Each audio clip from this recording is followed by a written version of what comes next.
ರಾಜ್ಯದಲ್ಲಿ ಎಷ್ಟು ಪ್ರಕರಣಗಳು ಏನಾದರೂ ಆಗಿದೆ ಸರ್? ಆ ಥರದ್ದು ಏನಾದರೂ ಪ್ರಕರಣಗಳು ರಾಜ್ಯದಲ್ಲಿ? ಪ್ರಕರಣಗಳು ಸಹಜವಾದಂಥ ಪ್ರಕರಣಗಳಿದೆ ಹೊರತು ಯಾವುದೋ ಆತಂಕ ಪಡುವಂಥ ಪ್ರಕರಣಗಳೇನೂ ಇಲ್ಲ.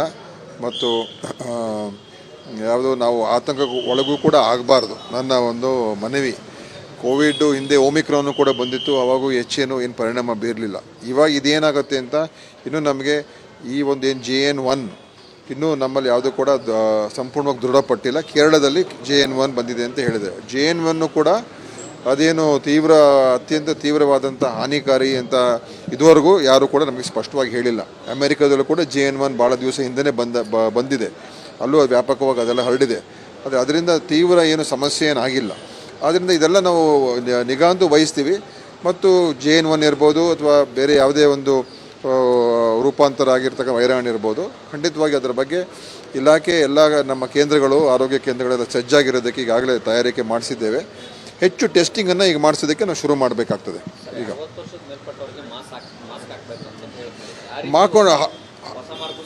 ಅದೇ ಈಗ ಮಾರ್ಗಸೂಚಿಗಳು ಈಗ ಬಿಡುಗಡೆ ಆಗ್ತದೆ. ಅದರಲ್ಲಿ ಅಧಿಕೃತವಾಗಿ ಏನು ಇದೆ ಅಂತೆಲ್ಲ ಹೇಳ್ತೀವಿ. ಆದರೆ 60 ವರ್ಷಕ್ಕಿಂತ ಹೆಚ್ಚಿರೋರು ಮತ್ತು ಬೇರೆ ಬೇರೆ ಕಾಯಿಲೆಗಳು, ರೋಗಗಳಿರ್ತಕ್ಕಂಥವ್ರು, ಅವರ ಇಮ್ಯುನಿಟಿ ಸ್ವಲ್ಪ ಕಮ್ಮಿ ಇರ್ತದೆ ಅಂಥವ್ರು, ಅವರೆಲ್ಲ ಸ್ವಲ್ಪ ಎಚ್ಚರಿಕೆ ವಹಿಸ್ಕೊಂಡ್ರೆ ಕೇವಲ ಕೋವಿಡ್ ಒಂದೇ ಅಲ್ಲ, ಬೇರೆ ಬೇರೆ ಈಗ ಇನ್ಫ್ಲೂಯೆನ್ಸಾ ಮತ್ತು ಬೇರೆ ಬೇರೆ ವೈರಲ್ ಇನ್ಫೆಕ್ಷನ್ಸು ಇರ್ತದೆ, ಅದರಿಂದನೂ ಕೂಡ ಅವ್ರಿಗೆ ರಕ್ಷಣೆ ಸಿಕ್ಕುತ್ತೆ. ಸೊ ಈ ಕೋವಿಡ್ಡು ಕೂಡ ಇದರಿಂದನೂ ಕೂಡ ರಕ್ಷಣೆ ಸಿಕ್ಕುತ್ತೆ. ಅದಕ್ಕೆ ಅಂಥವ್ರಿಗೆ ಮತ್ತು ಯಾರಿಗೆ ಸೋಂಕು ಮುಟ್ಟಿದೆ ಅಂದರೆ ಅವ್ರಿಗೆ ನೆಗಡಿ, ಕೆಮ್ಮು, ಜ್ವರ, ಗಂಟಲು ನೋವು, ಈ ಥರ ಎಲ್ಲ ಉಸಿರಾಟದ ತೊಂದರೆ ಇರ್ತಕ್ಕಂಥ ಅವರು ಕೂಡ ಮಾಸ್ಕ್ಗಳು ಹಾಕೊಳ್ತಕ್ಕಂಥದ್ದು ಕೂಡ ನಾವೀಗ ಸಜೆಸ್ಟ್ ಮಾಡ್ತಕ್ಕಂಥದ್ದು ಇದೆ. ಸರ್, ಟೆಸ್ಟಿಂಗ್ ಅಂತಂದ್ರೆ ಯಾವಾಗಲಿಂದ ಯಾವ ರೀತಿ ಸಿದ್ಧತೆಗಳಾಗಿದೆ? ಈಗ ಟೆಸ್ಟಿಂಗ್ ಶುರು ಮಾಡಿಸಿದ್ದೀವಿ. ಹೆಚ್ಚು ನಾವು RT-PCR ಕಿಟ್ಸು ಮತ್ತು ರ್ಯಾಪಿಡ್ ಆ್ಯಂಟಿಜೆನ್ ಟೆಸ್ಟ್ಗಳು ಅದೆಲ್ಲ ನಾವು ಖರೀದಿ ಮಾಡಬೇಕಾಗಿದೆ. ಹಿಂದೆ ಏನು ಖರೀದಿ ಮಾಡಿದ್ದೋ ಅದೆಲ್ಲ ಈಗ ಲ್ಯಾಬ್ಸ್ ಆಗಿದೆ. ಸ್ವಲ್ಪ ಇದೆ ನಮ್ಮ ಹತ್ರ, ಅದನ್ನು ಉಪಯೋಗಕ್ಕೆ ಬಿಟ್ಟಿದ್ದೀವಿ. ಮತ್ತು ನಾವು ಅದನ್ನು ಈ RT-PCR ಕಿಟ್ಸ್ ಇದೆಲ್ಲ ನಾವು ಟೆಂಡರ್ ಮಾಡಿ ತೊಗೊಳ್ಳೋಷ್ಟೊತ್ತಿಗೆ ಸ್ವಲ್ಪ ತಡ ಆಗ್ತದೆ.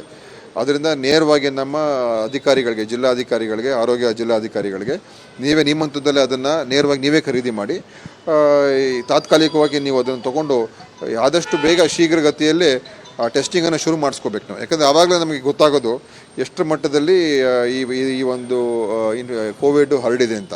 ಸೊ ಎಲ್ಲ ನಮ್ಮ ಆಸ್ಪತ್ರೆಗಳಲ್ಲಿ, ಖಾಸಗಿ, ಗೌರ್ಮೆಂಟ್ ಎಲ್ಲ ಕಡೆ ಈ ಟೆಸ್ಟ್ಗಳನ್ನು ಮಾಡಿಸ್ಬೇಕಾಗ್ತದೆ. 1-2 ದಿವಸದಲ್ಲಿ ಅದೆಲ್ಲ ಪ್ರಾರಂಭ ಆಗ್ತದೆ. ಆವಾಗ ನಮಗೆ ನಿಜವಾದಂಥ ಪರಿಸ್ಥಿತಿ ಏನು ಅಂತ ಗೊತ್ತಾಗ್ತದೆ. ಏನು ಆ ಥರ ಇಲ್ಲ, ಸ್ವಲ್ಪ ಹೆಚ್ಚಿನ, ಯಾಕಂದರೆ ಅದರಲ್ಲೂ ಕೂಡ ಕೇರಳ ಗಡಿ ಪ್ರದೇಶದಲ್ಲಿ ಹೆಚ್ಚು ಅವರು ಗಮನವನ್ನು ಕೊಡಬೇಕಾಗ್ತದೆ. ಹೆಚ್ಚು ಅದರ ಬಗ್ಗೆ ಅವರು ನಿಗಾವನ್ನು ವಹಿಸಬೇಕಾಗ್ತದೆ. ಆದರೆ ಈ ರಾಜ್ಯಾದ್ಯಂತ ನಾವು ಎಲ್ಲರಿಗೂ ಕೂಡ ಒಂದೇ ರೀತಿಯಾದಂಥ ಮಾರ್ಗಸೂಚಿ, ಒಂದೇ ರೀತಿಯಾದಂಥ ತಯಾರಿಕೆ ಎಲ್ಲ ಮಾಡ್ಕೊಳ್ತೀವಿ. ಇಲ್ಲಿ ಸ್ವಲ್ಪ ನಾವು ಕೊಡಗು, ಚಿಕ್ಕಮಗಳೂರು, ನಮ್ಮ ಚಾಮರಾಜನಗರ, ಮಂಗಳೂರು, ಮೈಸೂರು ಇಲ್ಲೆಲ್ಲ ಸ್ವಲ್ಪ ಇನ್ನೂ ಎಚ್ಚರಿಕೆ ಹೆಚ್ಚಾಗಿರಬೇಕು ಅಂತ ನಾವು ಹೇಳ್ತೀವಿ.